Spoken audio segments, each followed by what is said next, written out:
Is replacing your roof, and my guest is Kerwin Mast, and he's the president of Mast Roofing and Construction. Before we left for a break, we were talking about cedar roofs, and if we could pull up our next picture here, we do have a picture in this. Kerwin, explain to us what we're looking at here in this picture. Yeah, right here we're looking at a picture of hand split cedar. These are medium shakes, and they have a golden look to them. That's red cedar, and you can see, it looks very nice. Now they will definitely weather after the first month or so. And what do you mean by weather? What's going to happen? Well, the sun and the rain makes them look a little dull. They're bright and golden looking there. Right. But over time they'll eventually look more like a rustic look. Okay. And then if you look at the next picture, that's a taper sawn cedar roof with a ridge vent and capping shingles on the top, and looks very nice also. So it's a little bit more of a consistent look than what you're going to get with that. Yeah, with the rough. The shingles are re-squared and rebutted. They're sawn, whereas the other ones are different thicknesses, varying. All right. Well, we've talked about asphalt, slate, synthetic slate, cedar. Next up, I think we have the metal. Yep. Talk a little bit about this product, Kerwin.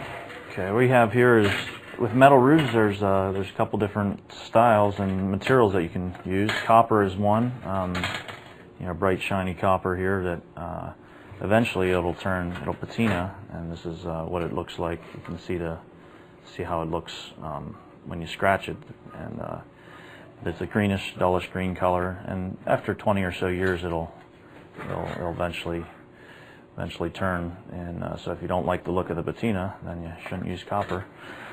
And then we have also metal roofs, standing seam steel with painted steel on them, and you have snow guards here also that can go on to prevent snow slides. Metal roofs, I think that's probably another product I think is pretty popular around here. I mean, we see on a lot of the colonial homes, also on barns too. I think it's very typical. If we could pull up our next picture here too, we're also showing this is certainly a very colonial type home, stone structure. You have the standing seam metal roof. That's a 1-inch high standing seam. Typically, with the metal roofs you have inch to inch and a half high seams, and the older style were 3/4 inch to 1 inch. So we try and do ours to look like they're more period and make them a 1-inch seam. So that right there is a picture of a 1-inch. 1-inch seam being how much how high the metal is actually projecting raised up. Yeah. Okay. That's an example of a curved roof there. That's done the old-fashioned way. You can see the curve in it. It's a very nice looking material. How did you do that? I mean, does it come out pre-made, or do you actually have to bend the copper? That was actually made with regular piece of flat coil that they have a stretcher and a shrinker, and you can get the curve out of stretching or shrinking the metal to get the convex or concave curve to it. So it's a pretty interesting technique. Yeah, not a very big roof there. How long did it take you to do something like that? All that handwork. Yeah, that can take a half day or a day to do something like that. We were actually trained by the Copper Development Association. They come and train us in soldering and curving techniques and everything like that. So it's something. And it's an art to master. Certainly something to keep in mind too with the copper is you can't forget about the patina. What causes that, Kerwin? Why does the copper change colors like that? The cause of that is with the air, the oxidization of the air molecules, acid rain, things like that. It'll eventually make it patina like that. And if you want, you can put things on to preserve the shiny look. You can coat it, but most times people like the look of the patina. All right. Well, besides making sure you have a good material to cover your roof, what are some other things that are very important to consider for the health and longevity of your roof? With metal roofs, you want to protect them from snow slides. They're going to have the least amount of friction on them, so you can the snow guards will eventually see here. That is something that'll go on the seam of the metal roof, and it protects the snow from sliding down. You stagger, the rows of them, and you make it so that there's no penetrations through the metal roof. And so that's something that if you go to the next picture, you can see them installed. In 3 rows is minimum recommended, and that'll prevent the snow from coming down and crashing down on top of another roof. You can see how you can see in this picture here, a perfect example. Retention system, and if you get a lot of snow like you have this winter, and you didn't have enough of them, they would break loose, and then they scratch the metal that it's on and compromise the finish. Right. So you want to make sure you have it properly designed. And then also for asphalt shingles, you want to, maintaining the health of them, you want to make sure that if you see the black algae starting to form in 5-10 years or so, that's due to the shingles being having a fiberglass mat with limestone in it instead of organic. So what happens is this airborne fungus then feeds on the calcium in the limestone, and then eventually the roots. It pulls the granules off, and then your roof will, the UV rays from the sun will then allow them to hit the asphalt and deteriorate it. So you want to make sure you have proper roof maintenance over the years and cleaning the roof after a certain amount of years if you start to see that happen. So sometimes when you see the black streaks on the roof, it's actually an airborne fungus that's eating away at the portion here that's underneath. Yes, the mat started to deteriorate, and then you're going to lose all your granules, and this is the portion that protects your roof. Right. The granules themselves are what keep the ultraviolet rays from the sun from hitting the asphalt. If the granules get brushed off or washed off, then your shingles are going to deteriorate very rapidly.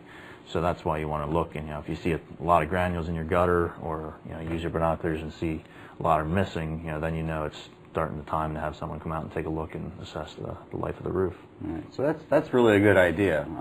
If you're not able to get up on your roof, what you can do is take a pair of binoculars, and that should let you see, if you see any of the streaking, if you see that any of the tabs are missing, if you do get up and clean your gutters out, you're checking, you're seeing a lot of granulars, probably a good time for you to call a roofing contractor to have them come out and take a look before you start having a leak. Because certainly a leak is going to kind of have that domino effect where now you just don't have to replace your roof, you may also have to replace the substrate that's underneath, and you could also have a result in damaging the interior space of the home also. I think another really important thing in the healthier roof is also ventilation, right? You want to make sure that it's actually a breathing organism, shall we say. That's right. Yeah, ventilation is very important and can reduce your roof life by 25% if you don't have the proper ventilation. So there's many types of ridge vents out there. These are just 2 examples. This is called a roll vent, and this other one is a shingle over vent that they both shingle over, but you can get different amounts of airflow based on the amount of air that they let exhaust. Right. You want to have an intake, which are your soffit vents, and your outtake, which are your ridge vents. You want to have a balanced system so that air flows gradually up through both, and different pressure differences from the inside to the outside pull the air out through. So there's different types of ridge vents, and there's definitely that'll save your plywood decking. If you don't have any ridge vent, it's gonna hurt your decking underneath. Right. So you want to make sure you have ventilation on the ridge, which is the top, and the soffit is where your underhang or your overhang is on the roof. So Yep. you want to make sure you have some perforated material in there, and also some ventilation on the ridge as well. Now there's been a lot of advancements in roofing material. We now have shingles that can last up 35, 40, 50 years. But I don't think all the products have been keeping up, and Kerwin kind of made me aware of a potential problem that you could have, and Kerwin, could you explain it a little bit for us? Yeah, the problem you can have with your roof is your plumbing vents that come out of the roof. This neoprene here will eventually deteriorate. It's just neoprene, and the ultraviolet rays deteriorate it. So if you have a 50-year life roof on, and you have a pipe flange that's going to last 6 to 10 years, your shingles become brittle then, and you got an issue of having to replace it in 10 years. And so what we have here is we install a product called a cap master. This slides over top of the entire pipe and the flange and protects the sun from hitting the flange. So these come in different colors, and they allow they don't allow the sun to hit it, and they make your roof look a lot nicer too, because they can come in brown, gray, black, and light gray. Right. So that's a very important aspect, and you want to make sure when you replace your roof, anything that penetrates the roof is going to last as long as it can. Right. Anywhere you're having penetration through the roof, it's certainly someplace where you want to make sure you're paying a lot of attention to. If we pull up the next picture here, we can see this is actually one of these roof vents, and you can see the neoprene deteriorating around, so certainly that's going to be a place where water can enter and create some problems for you. Now, our next picture here, we're seeing the vent pipes, and that has the cap master installed on it. So it looks a lot better too, rather than having that white pipe come out through. Right. And you said it comes in multiple colors also, so you can get something that's going to coordinate with your with your roof shingles. And they have a 40-year warranty on the cap masters, so it's a good product. Now, in this picture too, we're going to see some little domes over there, and I guess those are the sun tunnels. Yeah, these are sun tunnels that Velux manufactures. We're a 5-star certified Velux installer, and this is what they look like on the outside. It's a way, it's an energy efficient way to allow light to come into the inside of the house and provide you with natural light, and for a fraction of the cost of installing a skylight. So we have some before and after pictures that we'll show you here. That's a before of a hallway that without the sun tunnel, and then there's an after, and it really brightens it up, and it qualifies for the 30% tax credit up until the end of this year.